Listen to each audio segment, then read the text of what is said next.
প্রতারণার মাধ্যমে টাকা আদায় করা। তো নেক্সট টাইম আপনাদের কাছে যে কোনো বুলেট টিমে যদি এরকম আসে সেটা আতেনসিওনে আজকে একটি গুরুত্বপূর্ণ কথা বলবো। যাদের বিশেষ করে প্রার্থী দেওয়া আছে, আমার হাতে একটি কাগজ দেখতে পাচ্ছেন, জানি না ক্যামেরা কেমন আসছে, না তুমি একটু ধরো এটা।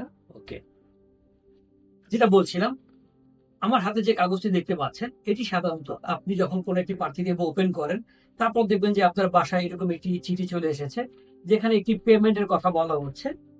যেমন এখানে আমি যদি উদাহরণস্বরূপ এটার কথাই বলি, এখানে 335 ইউরো পে করতে বলা হয়েছে।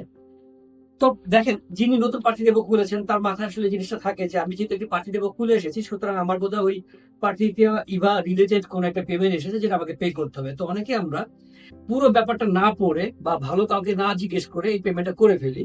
আমার একটা ক্লায়েন্টের সাথে এটা ঘটেছে।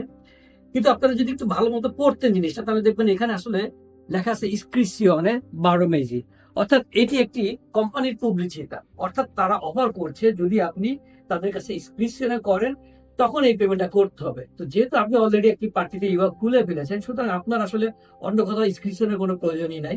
সুতরাং এটা আসলে আমরা ইতালিয়ান ভাষা বলি ট্রুফা করা, অর্থাৎ আপনাকে একটা প্রতারণা করা, প্রতারণার মাধ্যমে টাকা আদায় করা। তো নেক্সট টাইম আপনাদের কাছে যে কোনো বুলেট টিমে যদি এরকম আসে, সেটা পেমেন্ট করার আগে অবশ্যই ভালো মতো পড়ে নিবেন, অথবা এই বিষয়ে যারা এক্সপার্ট আছে তাদেরকে দেখে তারপর পাকাপাকিটা করবেন ইনশাআল্লাহ।